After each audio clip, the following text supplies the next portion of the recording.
Boys, gentlemen, madams, if you exist, welcome back to the Great Ace Attorney Final Trial, longest trial, the game that is my emotional prison. We're here to do our second summation examination of the jury. And, you know, we're back where we started. Everybody thinks that we're guilty. I have to see if I can change their minds again. I just ate a little bit closer to stream than I normally would like to, because then my stomach gets a little bit full and it makes talking a little bit difficult. But my dinner was late because I ordered through Uber Eats, and I'm going to cancel my Uber Eats membership because Buffalo, New York is just not a place that's well equipped for them, is what I've learned. Basically, it's a crapshoot because, like, in a more major metropolitan area, I think there's enough people doing the job to make it happen. But here in Buffalo, I don't think that there's, like, that many people doing Uber Eats driving. So what happens, I would say, almost half of the time when I order something for Uber Eats, and I should have canceled it by now because this is a recurrent problem, if a driver decides they don't want to do my order and they cancel it, it takes an eternity to get assigned a new driver. And so I ordered dinner, and an hour goes by, and I still have not even been assigned a driver to pick up my order. But the thing is that Uber Eats, they won't let you cancel unless, like, they won't give you a refund. So once you're in, you're locked in. And this is the part that really pisses me off, because after waiting an hour and a driver hasn't even been assigned to pick up my food that's been sitting out for an hour, I'm ready to give up. I'm ready to say, all right, it's not working. I could have gone out somewhere myself. I could have made my own food at home. The convenience aspect has clearly been lost here. So I'm ready to call it quits. But when I want to cancel the order, Uber Eats is like, well, you could go drive and pick the order up yourself. And I was like, well, yeah, I could. But if I was going to do that, I would just call whatever restaurant and order the food directly through them, because you guys charge a surcharge for the convenience of delivery. If I'm picking the food up myself, I don't need Uber Eats. So don't charge me an arm and a leg to go pick up the food myself. That's what the delivery fee is for. Anyways, it's a long tangent. I got frustrated because, like, they're like, oh no, just keep waiting. We'll get somebody to get your food for you. And I was like, I don't want to wait for somebody to get my food anymore. It's been over an hour. The food's going to be cold. In another hour, it won't even be safe for human consumption anymore, because perishable foods should not be left at room temperature for more than 2 hours because of bacterial growth. Anyways, I wanted to quit, but they wouldn't let me quit. They're like, no, we're going to get someone to get your food. So after like an hour and a half, a driver finally gets assigned, and lo and behold, they deliver my food incredibly late. Oh my god, boobies, Tito TJ. My massive fucking titties. My super stuffed up milkies. My hunger bonger doinky boinkies. My fucking fabric stretching, wind flapping, gravity welling sex moans. Tito TJ, thank you for becoming a member. Welcome to What the Effers. Happy to have you back. It's dawning on me that I should maybe be embarrassed that I am an Uber Eats subscriber in the first place. The thing is, if you're somebody who is subscribed to Uber Eats, you're probably using it too much. It's for the best that I cut back on these types of things. Everybody makes stupid decisions. Some people buy luxury cars they can't afford. There's a woman on TikTok who's going viral right now for her $1,400 a month car payment, and people are like, ma'am, you are batshit crazy. I don't really give a shit about luxury cars. I drive my nice little Toyota. She gets the job done, and that's all that she needs to do. But I splurge on meal prep services and Uber Eats because I'm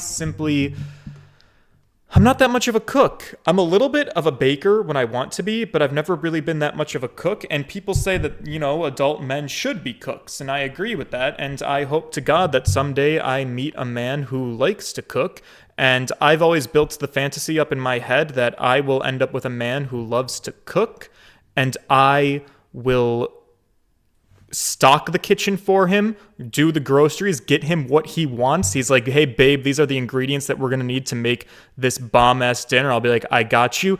And I will be the cleanup crew. My boobies. I will... My massive fucking Fiction of titties, grandeur. I will do the super dishes. stuffed up milkies. Super stuffed my up. hunger bonger doinky boinky. The doinkiest. My fucking fabric stretching wind flapping Girl gravity pie, welling that's a sex mortgage no. payment. Yeah, exactly. So, Fiction of Grandeur, thank you for your membership. Welcome to What the Effers. Hope you're here for the long haul. We're almost finished with this game. I should start playing because we have to do a lot. You guys already know my complaints about this game. I think it's incredibly long-winded. To be more specific, a note for the developers on this game. If I can throw in my 2 cents of advice, my unwarranted advice, my unwanted advice, video games are always trying to, like, reinvent the wheel, right? And so I get what's happening with Ace Attorney. It's always, well, we can't just re-release a new Ace Attorney game that plays the exact same. It needs to have spice. It needs to have a new mechanic. I have a crazy idea. I don't think it does.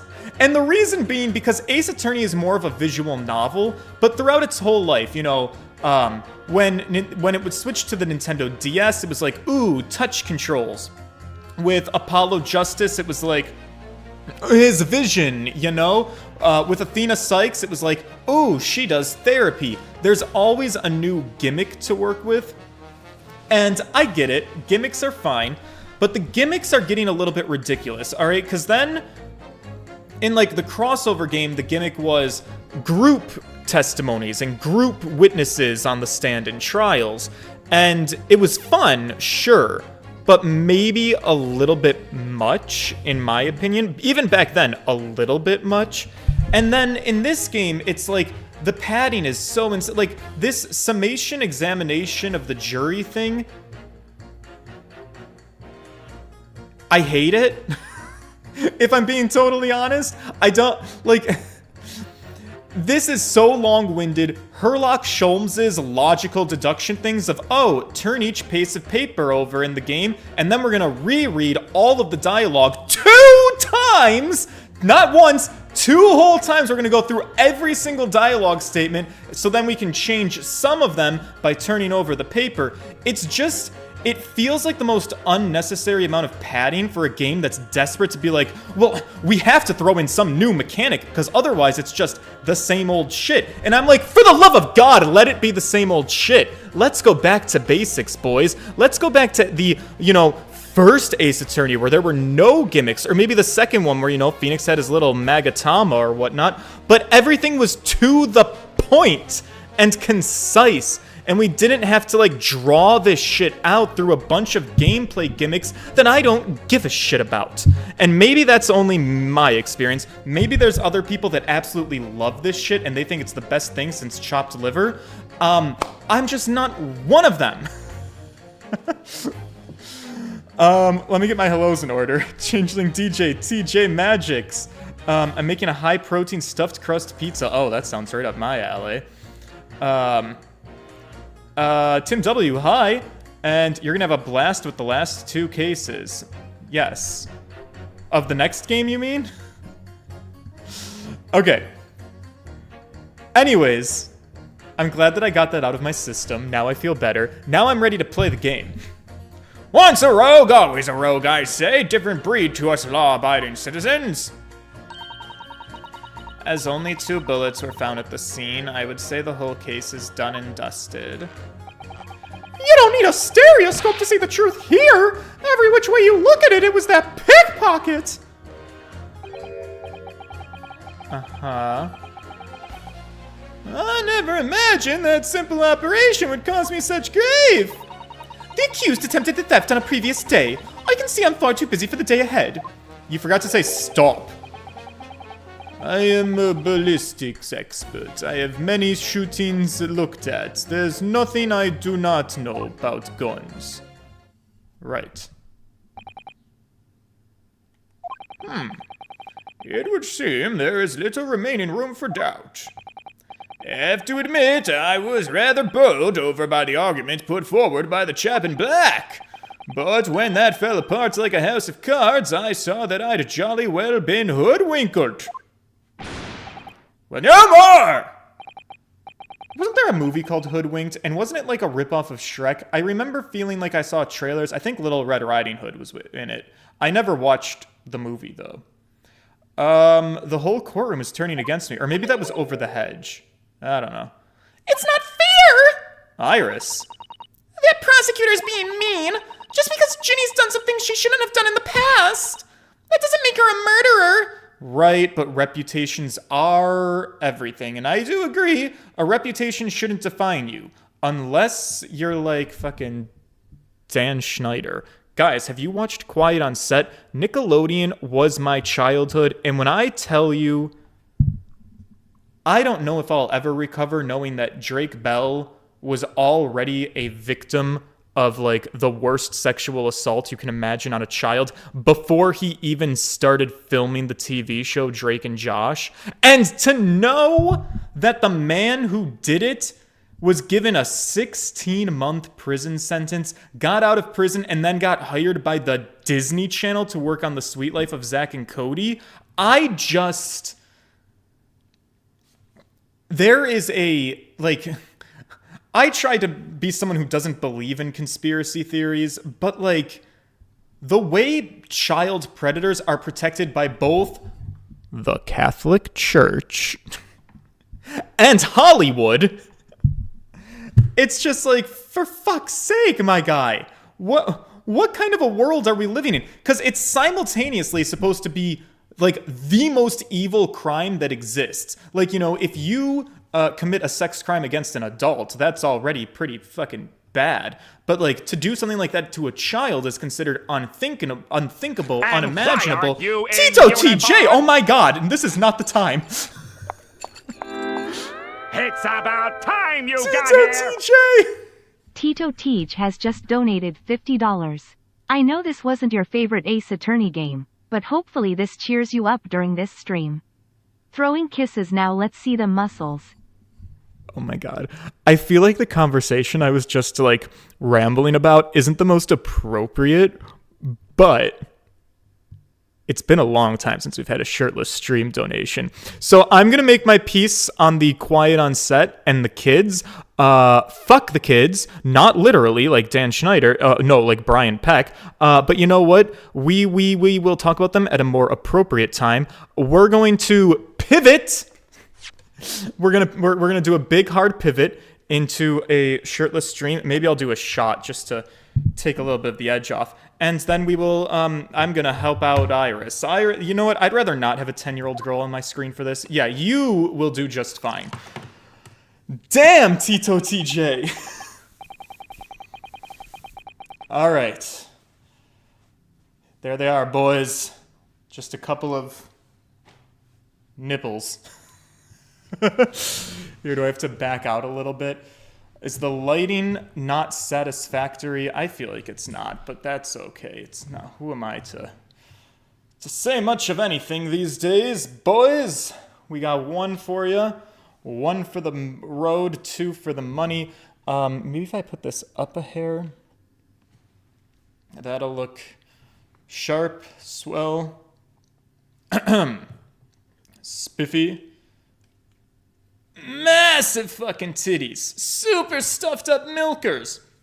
All right, boys, let's try to like stay focused here. I have a job to do, and I'm going to do it in the most professional way possible that I can. And I'm going to do it in my man voice. Oh, and I was going to do a shot. This one goes out to Tito TJ. Just a little extra shot of liquid courage to get me through the trial today. I owe you a thanks for your patronage and your membership and all of the good things that are going to come out of this.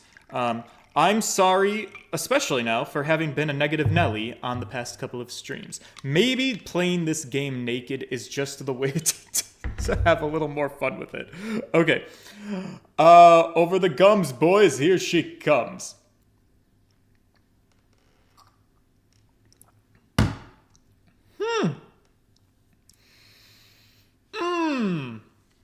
nothing quite like some room temperature Tito's, boys. Now then. Fonziques, do you have anything to say about the situation that is transpiring before our eyes? Allow me to savor this fruity vintage while I savor the spectacle of your fruitless debate on the matter. Here's to the truth coming out, eventually. Right, yeah, does anyone else feel a draft in here? Just me? Okay. That's enough preamble, Counselor, to proceed with the summation examination. Right. Yes, my Lord Daddy, Your Honor, sir. Yes. I'm ready. I'm examining them. The defense's rebuttal. I guess we have to press everything. Damn, I forgot that my HP's not doing so hot. Just because Miss Lestrade has a history of pickpocketing, she must be guilty of murder? Is that what you're saying? Oh, well. Are all members of the British Army so quick to judge? I beg your pardon? Are you mocking Her Majesty's Armed Forces, the greatest military organization in the world? No. I'm simply illustrating my point. Making assumptions about people because they're a soldier or a pickpocket is wrong, and it's dangerous, mind you. Well, yes, might have a point there, I suppose. But let's not forget, the girl had already shown she had it in her from before. She's clearly a criminal of sort through and through, can't deny it. When you say that she'd shown she'd had it in her, are you referring to this? Exactly that. Tried to swipe that only one day earlier, huh? Or am I mistaken? Well, I mean, not exactly. But given that I was actually there at the time, it's a little bit hard for me to refute that. I've never actually seen the real thing. I can't wait to have a closer look at it. I still want us to find a music box and play it. Is that too much to ask? Right, of course.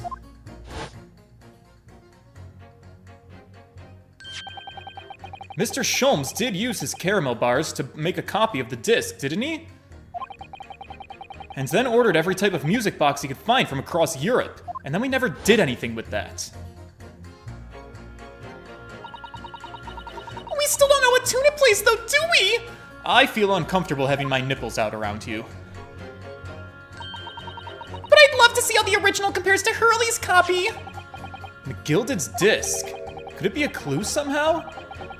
Maybe I should examine this in more detail. How do I do that? Go to the court record, I guess? Disc. Iris, have you something to say about any of this? Runo, look! It's blood! I don't think we're supposed to be that happy to see that, sweetheart. You are right, though. It's only a small smear, but it's definitely blood. Actually, I feel as though I might have noticed that before. Then it's my time to shine again! I thought I'd be waiting forever. Alright, hold still with the disc. Oh my god, she's gonna shoot me. Alright, fine. Can we get it done quickly, Iris? In a flash! Okay. Oh. What color is it gonna be, chat? Green. That's Hurley's blood! Right? A lovely bright shade again! Huh? Wait, the color! What is it?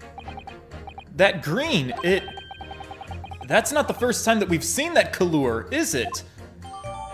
The blood samples portfolio has been updated in the court record. So what does it say now?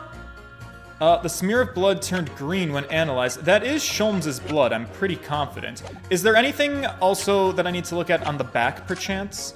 Just out of curiosity. To McGilded. We've looked at this before, I think. Okay, that's fine. Alright, cool. 2 bullets are found at the scene. I would say the whole case is done and dusted.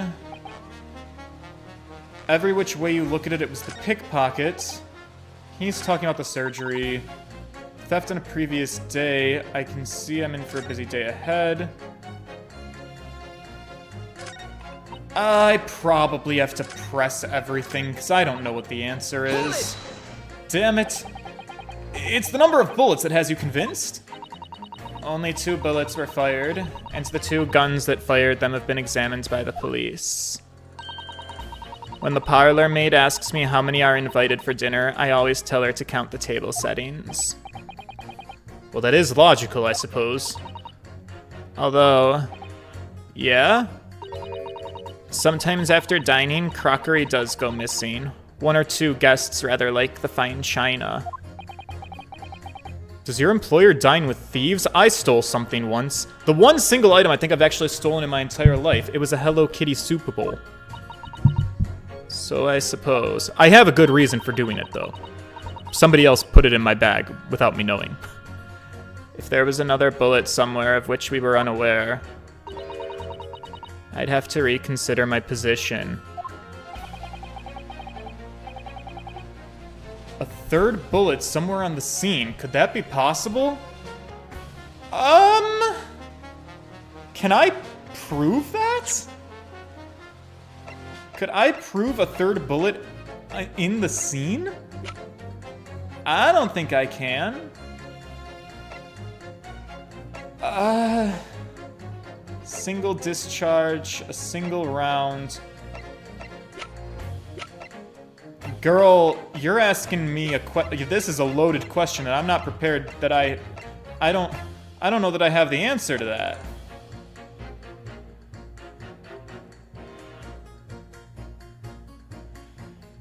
Let me hold off on that for right now. Maybe I'll circle back to it. Well, unfortunately, only 2 bullets were discovered by the police during their investigation. Right, I know. Right. And I don't imagine that the good men of Scotland Yard would have overlooked anything. If I missed a bullet while I was cleaning his lordship's office, well, I should receive a sound scolding, I don't doubt. Right, okay. A 3rd bullet? It would completely turn things around if there was one, wouldn't it? Yeah. Do you think we might find one lying around somewhere? That would be helpful, but I'm not totally sure. You don't need the stereoscope to see the truth here. Everywhere you look at it was that pickpocket. This doesn't feel like it's anything relevant at all, but fine, I'll go with it. So if I've understood correctly, you need 2 pictures, a left one and a slightly different right eye one. Exactly! Well, then you can see the scene there in 3 dimensions. Isn't it awesome? So if we have 2 bullets, I don't suppose you can see anything useful with them. Unless we get a 3rd. Alright, they really want us to have a 3rd bullet. How do I get a 3rd bullet? I think you'll find that no matter how much you squint, the truth of the situation always looks the same here. The only person who could have shot the victim is the girl in the dock. And how can you be so sure of that? Well, think about it. The Skulkin brothers shot the great detective, didn't they? Yeah, that's been mentioned once or twice. Well, then surely it's coming into focus now, isn't it? This is just a waste of my time. We're not getting anywhere here. He's still talking about the operation. Sir, do you think you could pay attention? Or maybe, like, leave the witness stand? Or, I mean, the Judicial Review Committee? The defendant's life is on the line here is what I'm getting at. Well, the thing is, I couldn't really say that it has nothing to do with this trial, to be honest. What do you mean? I just mean there's no question that the man was shot, but the bullet had simply vanished from his stomach. It's quite inexplicable, don't you think? What? I almost don't even want to ask. The surgery that you've been going on about this whole time, was that on... Oh yeah, what was the fellow's name now? It was Hair Lick? No, I think it was Hair Lock. Or a lock of hair? A hair lock? Herlock Sholmes, by chance? Oh yeah, that's the one, good lord. It was that Hairlock fellow. That's who you've been operating on? You're the surgeon who operated on Mr. Sholmes? Is there a bullet? That's right! Using the very latest anesthesia techniques, I might add. It was a fairly major operation, I can tell you. Huh. Well, relevancy has just found me. Okay, tell me about this. Well, let me see. A fellow was brought in not long after midnight, if I'm remembering things correctly. They said he'd been shot by some criminal or other, so I opened him up like a shot. But the funny thing is, I went over his insides with a fine-tooth comb and I couldn't find the bullet anywhere. I just had to throw up my hands and just stitch him back up. Shit. Wait. Look, I hate to state the obvious, but... Yeah? Surely that's because the bullet is still at the scene of the shooting. The counsel for the defense is correct. As it is clearly shown in this photographic print, the bullet that the Skulkin brothers fired at Mr. Sholmes hit him in the stomach region, and then it exited his body and launched into the shop wall where the calendar was hanging by the door. I think you'll find it's really quite simple if you just consider the problem three-dimensionally. Wait, who do you think I am, son? Well, I know that you're juror number 4, and that's pretty much about it. As soon as I saw the wound to the man's stomach, I flipped him over. Like a pancake? Wait, are you saying that you checked his back? Course I did! And there wasn't a trace of injury, no sign that a bullet left the body at all. Yes, there's my 3rd bullet. Okay, so wait, we still got one in Hairlock Sholmes, and you didn't take it out of him, sir. That's bad. What? Well, that's the point! The only logical conclusion was that the bullet was still somewhere in the man's innards, which is exactly why I said about slicing and dicing him. But I'm still none the wiser even now. How many times do I gotta say it? Can somebody explain how it happened? That's almost as much of a mystery as how this jury was put together. But wait, this is very important. The mystery of that bullet, the mystery of where that bullet ended up is infuriating. Where's an expert when you need one? Wait a second! I know an expert! I might be jumping the gun here, but he says that he's an expert. Gentlemen, I may be jumping the gun on this, but do you mind having a conversation with one another for me, please? Objection! Those two statements clearly contradict the idea that all I do is pit fuck. I might have jumped the gun. Oh, a ballistics expert! Pity. P-I-T-T. No, I might have done it right! Oh, fuck yeah, boys! On the night in question, Mr. Sholmes was shot by one of the Skulkin brothers. But, since there was no signs of an external exit wound on his back, we have to assume that the bullet didn't pass through him. However, no bullet was found lodged in Mr. Sholmes' body either. Furthermore... Yeah? A bullet was found lodged in the wall of the shop where Mr. Sholmes was shot. Juror number 6. Hello. My name is Villain. Pleased to meet you. This apparent contradiction in the facts is so clearly troubling juror number 4. Are you able to explain the mystery?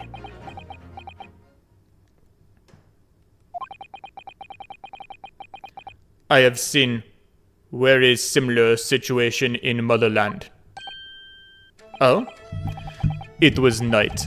There was blizzard. I run a long mountain road. Freezing cold it was. Oh, golly. Snow was piling high on both sides of road. It was very narrow, very dangerous. My pursuers had hunting rifles. They were on dog sled. Mental note, don't ask too many questions. I was shot from behind and fell down in snow.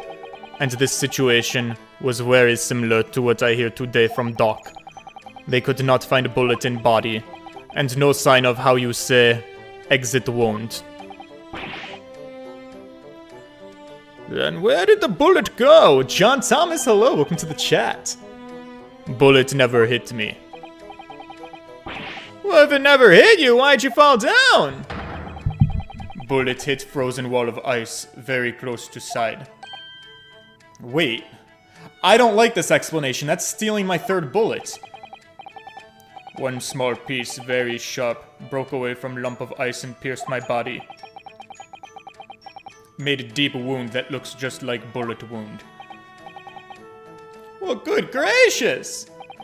Of course, piece of ice quickly melted inside. That is solution to mystery of disappearing bullet. But... how does that work with me? But that doesn't answer my question, right? Yeah, no, it doesn't. Huh? Oh, shooting happened in a pawnbroker's shop.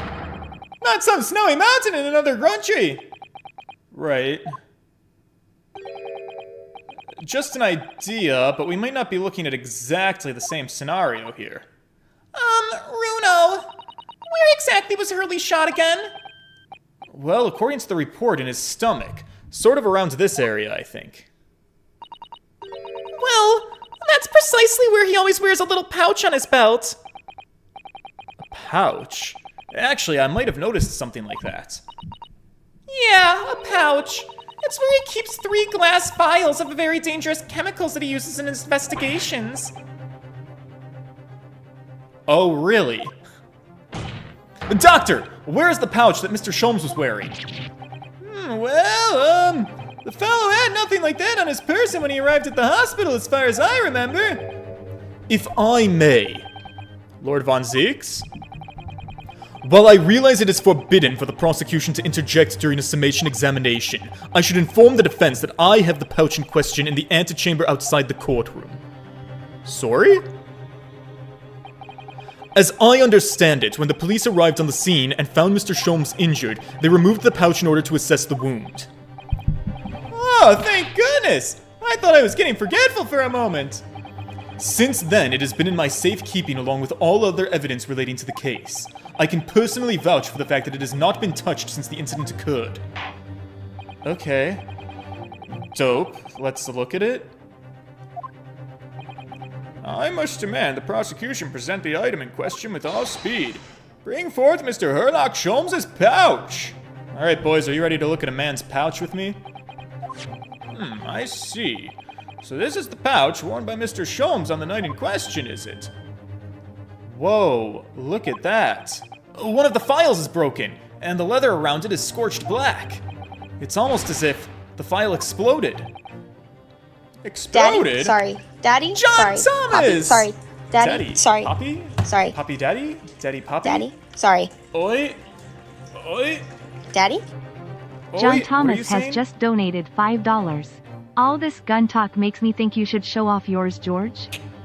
There you go, boys. It's a flex kind of a day. One quick one for the road. Thank you for the $5. I do need to be going to the gym a little bit more. All right, summer's coming up. We gotta get into season. John Thomas, thank you so much for the donation. You guys are making this night for me. So, that night, this is what makes streams so much more fun. No, we're in good spirits today. I'm feeling good about this. So on that night, the bullet from the Skulkin brothers' gun struck Mr. Sholmes' pouch. And it was the glass vial exploding that caused the fellow's injury. This bullet did not penetrate victim, but was deflected into wall of shock. Right. A delightfully complex aroma. Your wine?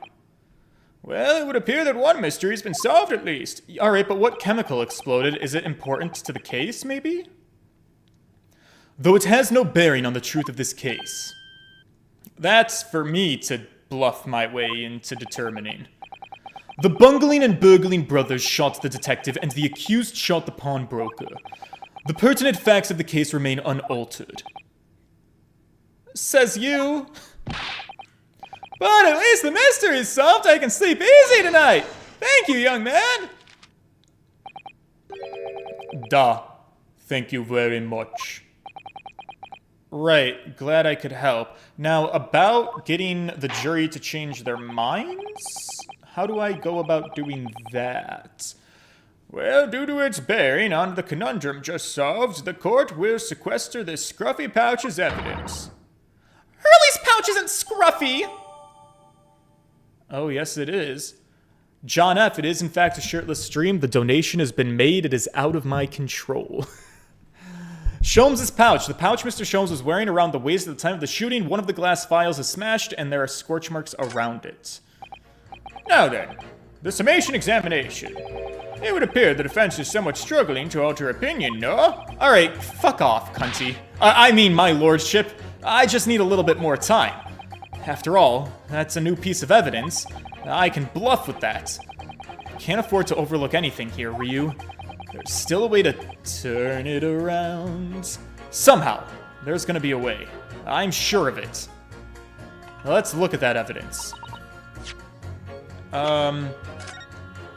New evidence, what can we learn from it? It's really scorched badly just here. Oh, the strap is broken, look! This has to be where the bullet hit then. Let me see. Okay. This file's been smashed to pieces. Presumably, this is where the bullet struck. As soon as the bullet hit the chemical in the file, there would have been a really big explosion. A big explosion? Do we remember seeing something like that? Well, Hurley's potions and chemicals are amazingly useful for investigation work that he does. But they're also quite tricky to handle. Safely, I mean. They're very dangerous. Oh. I'm pretty sure that when this file broke, the chemical inside would have ignited. John Thomas, you're absolutely right. Next time we do a game and sit for Super Mario Sunshine, throw me a shirtless stream. We'll be out in the sun. I'll work on my tan. Note to self. Always walk on the right-hand side of Sholmes in the future. The left is the danger zone. Is that what she said? Okay. What about these other chemicals? Can I look at them? Homemade stuff. Fingerprint powder to show up where people have touched things, and scent amplifying solution to intensify a smell lingering on an object. I could probably use that because I've learned recently that I have potentially a sense of smell that is a lot weaker than the average person's. And that can be problematic in certain situations in life. That's amazing! They're all very easy to use. There's just one thing that you have to be careful of. They're all very flammable. Mr. Sholmes is a walking bomb. Either he's passionate about finding the truth or just oblivious to the dangers. I guess. Oh shit, is this the bullet? Wait, Iris, look! Where the broken file was, do you see it? That's the Skulkin Brothers bullet! So now we have 3 bullets.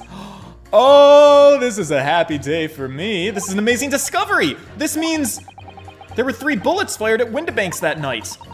We found exactly what the juror was talking about. The 3rd bullet. It's time to press that juror again, I think. Yes, it is. All right, good. Let's do that. Okay. Go back. It's not her, right? No. It's, the other lady. This one. Press. It's the number of bullets that has you convinced, right? So how do I change this on her? Can I present? That's logical, I suppose. And now she's talking about fine dining, crockery going missing, people are thieves, another bullet of which we were unaware. I'd have to reconsider my position. A 3rd bullet. Could that be? Oh, wait, no, fuck! Oh, god damn it, I forgot. Oh, stupid George. We can prove this now. All right, hang on. No, I get it. Fuck. This is just like dealing with the fucking owl in Ocarina of Time. All right, press. Press. Here we go. I got this. In the back. I'm gonna do it. I'm gonna solve the case. Get ready. Give me my line. I can prove it. Allow me to show you, then, the 3rd bullet. Take that! Here it is. We discovered it. Just now. On the night in question in Windibank's pawnbrokery, another bullet was fired. Hold it! Yeah, try me, Daddy. What is this new trickery? You Nipponese conjurer! Where did you find that bullet? Girl, it was in the pouch that you were holding in evidence. Have you ever considered looking at the evidence you collect? I'm just saying, maybe there's a reason you're losing all of these cases. What? This pouch, it was removed from around Mr. Sholmes' waist before he was taken to the hospital, and since then, it has been touched by no one. Do you mean to say the shot fired by the Skulkin brothers that night? That is exactly what I mean to say, your lordship. It hit this pouch. But that makes no sense whatsoever. We already know the whereabouts of the bullet fired at Mr. Sholmes. It's clearly visible in the photographic print. Ah! 2 guns from the scene have already been submitted into the court record as evidence. Yes, that of Mr. Windibank and that belonging to the Skulkin brothers. And examination of both guns revealed that only a single bullet had been fired from each of them. Oh. But that must mean... That's right. We now know that on the night in question, 3 bullets were fired. However, only 2 bullets were fired from the guns recovered from the crime scene, and until that incontrovertible inconsistency is somehow explained, we cannot and must not pass judgment.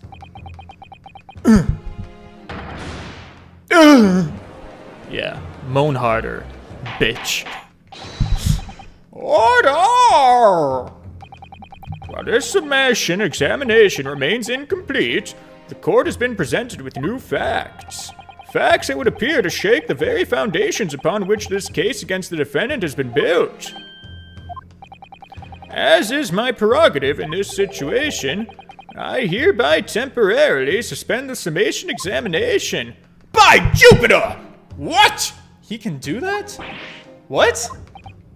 Bailiff, bring the witnesses back to the stand at once. Oh man, I need more testimony from them? Fuck. This isn't what I wanted. Witnesses. Governor! Were you listening to the proceedings while the defense carried out the summation examination?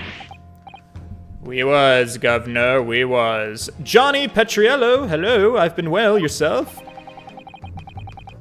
Perhaps we can dispense with the tedious preamble. Simply answer one question. Yeah, please, let's get to the point. A 3rd bullet has been identified at the scene of the crime. What do you make of that? Make of it? Gov, I don't make nothing of it. Is it one of yours? Gor blimey, Gov, gor blimey. Not a chance. In that case, did you have an accomplice? What? Hey, what? Never! Skulkin brothers work alone! It's just the 2 of us, that's our trademark. How soon we forget poor Sulky. Only 2 of the bullets in the crime scene originated from the firearms we have in evidence. The 3rd bullet was fired from another gun. Where is it? Oh, me? That's a real head scratcher. Counsel for the defense. Yeah? I should like to hear your thoughts regarding these new developments. Well, I should start to have some thoughts then, shouldn't I? The 3rd bullet and the mysterious missing firearm from whence it came. Well, you see, thinking back over all the testimony we've heard, and all the evidence that we've seen, I do think that I'm starting to form a picture of what really happened on that night. My lord, I think it's clear what this 3rd bullet tells us about the Skulkin brothers. They had a secret accomplice, they had another gun, it has nothing to do with them. Fuck me. I don't know what the right answer is.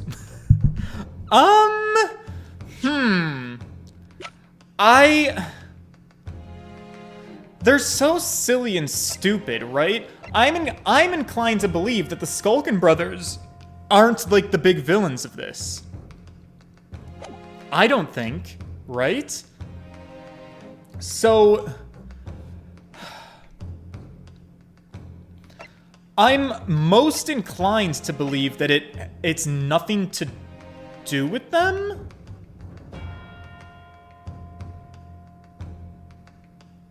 right? Because, well, it's just... We still have something to do with thrice-fired Mason, the pawnbrokers. I mean, secret accomplice, maybe, but I don't... Like, an accomplice means somebody who was helping them to rob the pawnbrokery. I genuinely think these are just dumb fucks that were, like, trying to commit a robbery. An opportunistic thing. I believe the Skulkin brothers are a red herring. So I think maybe, here in part 2 of the trial, this is the part where we kind of, like, say, hey, it's time to move on from you guys. Clearly we have to get to McGilded at some point. Yeah. I believe it has nothing to do with them. Eh? Hey, Nash. Yeah, that's right. Yeah! Nothing to do with us, Gav. We've established that one bullet was fired from each of the 2 guns already known to the court. The logical conclusion, therefore, is that on the night in question at Mr. Windibank's pawnbrokery, there was another person present in possession of a 3rd firearm. Whilst the brothers may have had nothing to do with the 3rd gun or the bullet fired from it, it's inconceivable that they had nothing to do with the 3rd man. The brothers are working with an accomplice who is carrying a gun. I have taken over George's answer because he answered wrong, but we're not going to penalize him. The game is just going to... The game is going to be like, oh, sweetie, we think that you meant to say that they had an accomplice, so we're just going to slide that accomplice into your answer of nothing to do with it. Thanks. I appreciate it. Oh, that's a little bit funny. An accomplice, you say? Pigs will. Pigs will fly? These protracted proceedings have already forced us to endure 2 summation examinations. Yeah, I'm just as mad about it as you are, I promise. Yet in all that time, there has been not a murmur of a 3rd man, if this apparently wraith-like being exists. The court must be shown hard evidence. Without it, this fantasy will be crushed.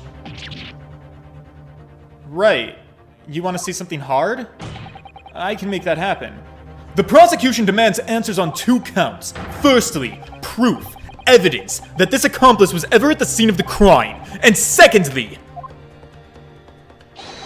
the identity of this spurious character. The Skulkins are lying, and I know that much. But how can I ascertain the identity of the person that they're hiding? Well, counsel. Dave Abler, hello, welcome to the chat. It's a shirtless stream. I'm supposed to prove the existence of this accomplice and reveal the person's identity even. But how do I do that?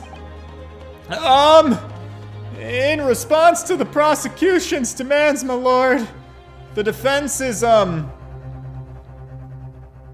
shit. I don't know. Right? Not able to present answers? The pawnbroker's ticket, there's the cat on it. There was this pawnbroker's ticket with this blood. Wasn't this... It was blood. That's right. Hurley's wonderful conclusion. I don't suppose... Janine would never wear gloves. Okay, that didn't help me at all.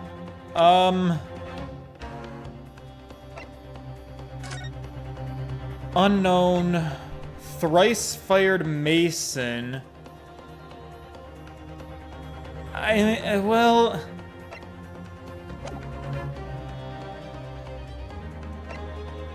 Iris's story manuscript. The Gilded case notes.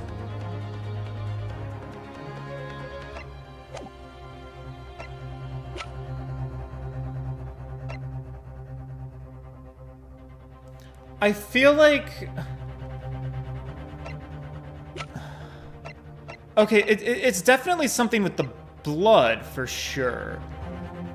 Right? So, here's the thing. Okay, let me do some thinking aloud here. I was under the impression that this was Herlock Sholmes's blood because we thought this bullet went through Herlock and hit the window. That being said, it's not verified in-game. Like, the way that this says that this has been verified as Thrice-Fired Mason and this has been verified as Windibank's blood, the green blood hasn't been identified as Herlock's, but it matches the blood on the disc. Somebody cut themselves on the disc. That person would also be linked. It wasn't Herlock that cut himself on the disc, right?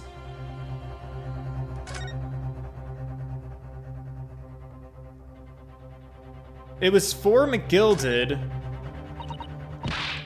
It's from somebody's fingertip. Mr. Benedict's fingertip. The man dressed in all white. By George, and that is my name, I think I've figured it out. I think I know who I am looking for. It was the Chwink. I'm ready to present answers! The defense is ready, Your Honor. I believe I can provide all the answers that the prosecution demands. So, my Nipponese friend, despite the swimming eyes, you seem to think you have something to say. Oh my god, you're looking at my eyes? How sweet. This promises to be interesting. Time to focus, boys. I have to push forward now. There's no other option. I need to use every single piece of evidence available to me if it's going to make a difference. In that case, counsel, I would ask you to present the evidence without delay. On the night in question, the moments leading up to the death of the victim, what proof have you that there was a third intruder present at the scene? I think that's my blood samples portfolio. Take that! The evidence is right here, in this portfolio. By Jove, that portfolio again, is it? I prefer by George, Your Honor. Do you expect the court to rifle through your papers itself? Be more specific. Yeah, I was getting to that. You claim one of those blood samples proves the presence of this third intruder, but which one is it? This one. Take that! What am I looking at here? There appears to be some green paint or such like around the bullet hole in the middle of the calendar. That's a blood stain, my lord. A blood stain?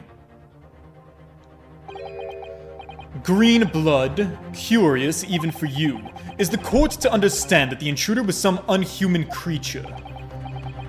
More like Nintendo censorship, actually. But actually, it's something developed by Mr. Herlock Sholmes. By the great detective? New invention, stop. Not yet appeared in stories, stop. It's this, you see? It doesn't have a name yet, though.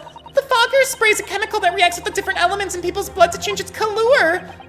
Different elements of people's blood? Uh-huh. Everyone's blood is slightly different, you see, because it's made up of different elements. So by seeing what color it changes to, you can tell in a flash whose blood it is. Woo! That brings a whole extra dimension to looking at blood. Talk of blood in courtroom, stop. Very exciting, stop. As an example, this one shows the blood of the victim, Mr. Windibank. Ah, a striking blue. Right. So you see, the green color of this bloodstain on the calendar shows that somebody else was shot in the main part of the shop. Now hold fire there, young man! Could be from some unrelated incident, couldn't it? No, it's not unrelated. The date shown on the calendar is the date on which Mr. Windibank was killed. By golly! Therefore, we can assume that whoever was shot on the same day. Well, then whose blood is it? Well, the Skulgan brothers in the stand don't appear to be suffering from any gunshot injuries. Which means it must be the blood of somebody else. The third intruder, in fact. Objection! Whose identity the court is still waiting to hear. You can't delay this any longer, my learned friend. Who is this alleged third intruder? Mr. Eggs Benedict. Take that! Pasty little white boy. The man's name is Eggert Benedict. You might recognize him as the young dapper twink. Eggert Benedict? Who on earth are you talking about, Counsel? He paid a visit to Windibank's pawnbrokery on the afternoon before the incident took place. John Thomas says, as someone from Australia, I find it funny how George pronounces Kalur. As somebody from the United States of America, I find it funny how you guys spell the word color. C-O-L-O-R. When the accused attempted to deceive the pawnbroker into releasing the article into her possession. That's right. The man identified by the defense, Mr. Eggert Benedict, then attempted to take the article from the defendant by force.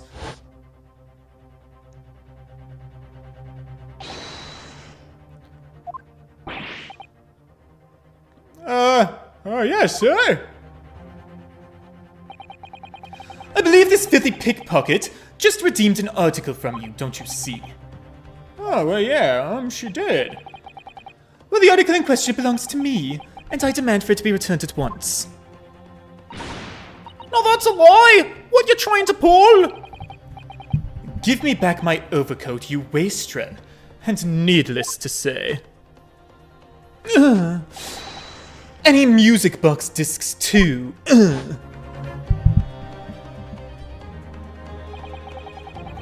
Inspector Gregson was there at the time, and he can attest to what had happened. In the end, it was the inspector himself who took the disc. Also, you're very right, there has been a lot of blonde twinks in this game. Can you corroborate this account, Inspector? Yeah, my lord, that's more or less what happened. And in the interest of being thorough, I asked Windibank for a print showing the fellow. Alright. Okay. That's definitely him. Talking to Windibank this morning. And you claim this man is the brother's accomplice?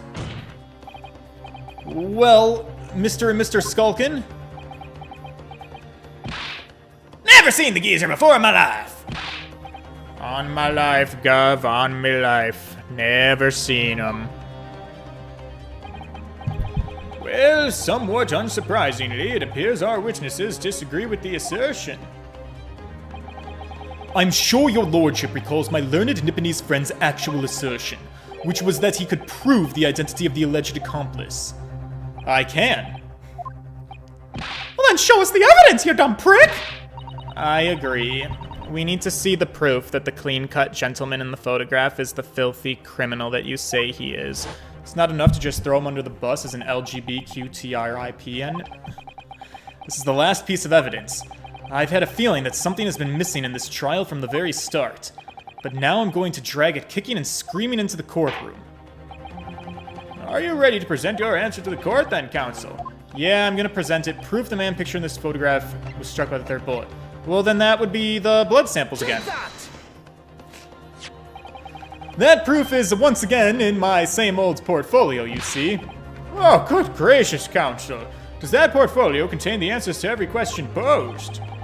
I see you share my interest in claret-colored liquids, my Nipponese friend, but... Enough! The court demands to see further evidence. Which blood sample proves the man you identified was the one shot by the third bullet at the scene of the crime? That would be this one.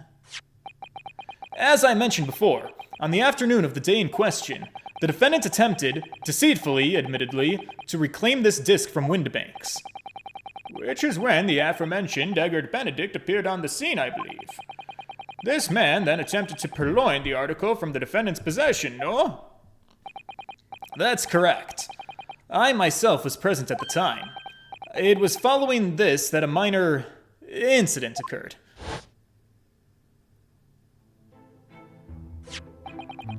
But of course, sure, here's a disc for you. Very well. Then I shall bid you farewell. Say goodbye to style. Wait a minute! That disc! It's mine! What do you think you're doing, you little tramp? You've drawn blood! You filthy swine! You arrogant little cunt!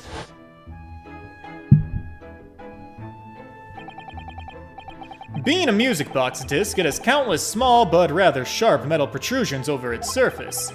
Those protrusions cause Mr. Benedict's finger to bleed, and the resulting smear of blood is still visible on the disc now. Goodness, a blood stain, is it? My assistant and I have just analyzed the bloodstain here in this very courtroom. Using my trusty fogger gun! Right. And we added the results to this portfolio. I say, it's green. It's exactly the same color as the blood around the calendar. The evidence here is quite conclusive, I think.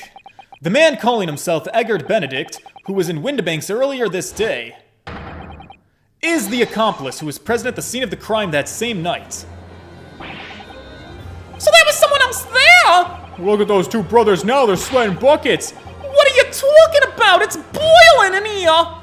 My lord, it is the opinion of the defense that Mr. Eggert Benedict should be summoned to the courtroom to testify. It would certainly seem that we can ill afford to ignore this gentleman's apparent presence. Objection! This has gone on long enough now. This flagrant ignorance of mechanics of law. What? Herlock Sholmes, you say? Yes, I've heard the name. Sir, you've been drinking a lot. What number are you at? Has somebody been keeping a wine count on this guy? He's worse than Godot. With coffee. The protagonist in a series of short stories for the vulgar classes. A god of detection of some sort. What are you talking about? And now you employ chemical substances devised by this fantastical persona in the highest court of the land. Do you expect us to take you seriously? The samples made by this plaything are not fit to be called evidence. So the bloodstain turned a shade of green. What of it? Oh, that is true. To be fair, he never drinks the wine. He always pours a glass, then throws it into the flaming torch. Here's to you successfully proving that no other blood in the world would turn the same color. I'm not gonna lie, he kinda has me there in a chokehold because what he's saying, I agree with. Okay, well, the leg is a little unnecessary, my queen. And pray! Do not even think of suggesting that we should take Mr. Sholmes' word for it. Well, no, but we could... What we could do is we could give everybody a little slice and dice here in the courtroom, and we could use the color device in everybody's blood, and we could give color samples to everybody right here, right now. Fuck, I knew it would come to this! Of course Mr. Sholmes' invention isn't going to be recognized by any official body. But what other choice do I have? You know, I'm just remembering what Father Christmas over there said before. About how he was temporarily suspending the summation examination. Huh? In other words, the examination isn't over yet, is it? Oh, good grief. What did you just say, young girl? And in the summation examination, the decision as to whether or not the trial continues, that's in the hands of the 6 jurors. Oh, So the way I see it, it doesn't really matter what certain other people think of Hurley's invention. At least, not for now. I don't agree, but if it helps me, I will bite my tongue. Young lady, you have quite the devious mind. It really just comes down to one thing. Whether these ladies and gentlemen of the jury are convinced by what you say, Bruno. Is that about right, would you say? Or did I misunderstand something? Unbelievable. Mr. Sholmes' partner is a force to be reckoned with. Iris Wilson, a sharpshooter. After that shrewd persis of the situation from an entirely unexpected source, it must be acknowledged that the previous summation examination is yet to reach its conclusion. This is absurd. Ladies and gentlemen of the jury, the court now looks to you for your final leanings in this matter. As proud citizens of Her Majesty's Britain, I'm sure you will come to a fair and just conclusion. So then, state your final decisions in turn, please. Not guilty. Oh, Not fuck! guilty. Not guilty. I think I've done good work, boys! Oh, fuck! Wait, what? Guilty. Okay, cunts! That's fine. Fuck both of you. I don't even need you. I'm winning, I think. Yeah, not guilty's have it. 2 called guilty and 4 called not guilty. Such is the outcome of the summation examination. Objection. My lord, with all due respect, this is an outrage. The prosecution refuses to accept this decision. On what grounds? If these jurors are persuaded by some half-baked concoction devised by a pretender to real police work, then they are too ignorant to be trusted with the judgment of anyone's guilt. Jury, did you hear that? I think he just called y'all stupid. I'm sorry, Lord Von Zieks, but the outcome of the summation examination cannot be ignored. This trial will continue.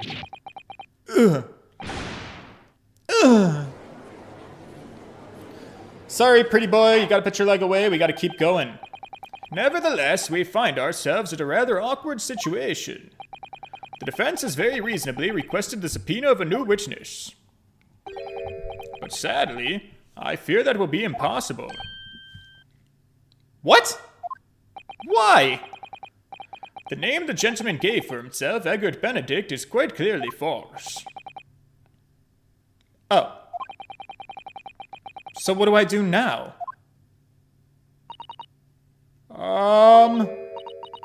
Could I say something? What was that? It was me, my lord. Oh. Ma'am? Juror number 5? She is also pasty, pale white, and blonde. Is she related to him? What have you to say, madame? If possible, Inspector. Me, ma'am?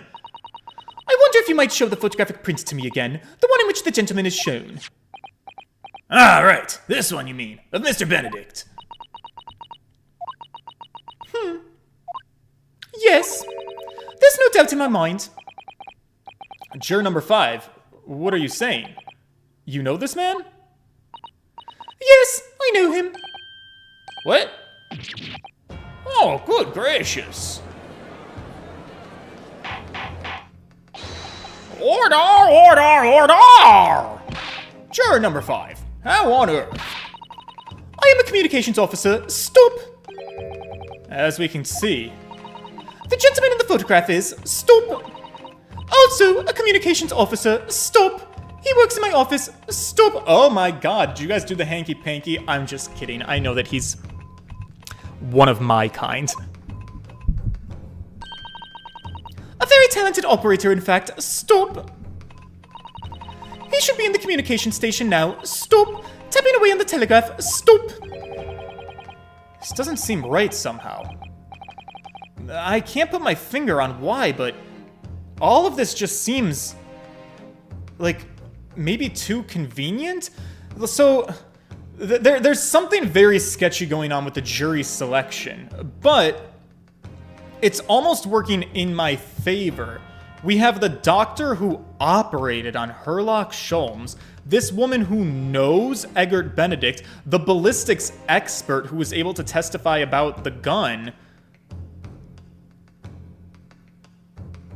the stereoscope guy who was able to, like, they're all super convenient to this very specific case. I don't know about that. I suppose we all imagined the accomplice would be some sort of hardened criminal. It's a bit unexpected to find out that he has a respectable job by day, whatever he gets up to at night. Right. I guess that could also be it. If the gentleman is at London's communication station, we should be able to subpoena him within the hour. Lord Von Zieks, if you please. Yes, my lord. Make the necessary arrangements with all haste. As your lordship bids. The court will recess for 1 hour. When the new witnesses arrive, we shall reconvene to hear the gentleman's testimony. Inspector Gregson, Yes, my lord. I should like to hear from you specifically about the events at the pawnbrokery on the day in question. Come by my chambers during the recess. Yes, sir, my lord. Very well. Court is adjourned until 1:40 p.m.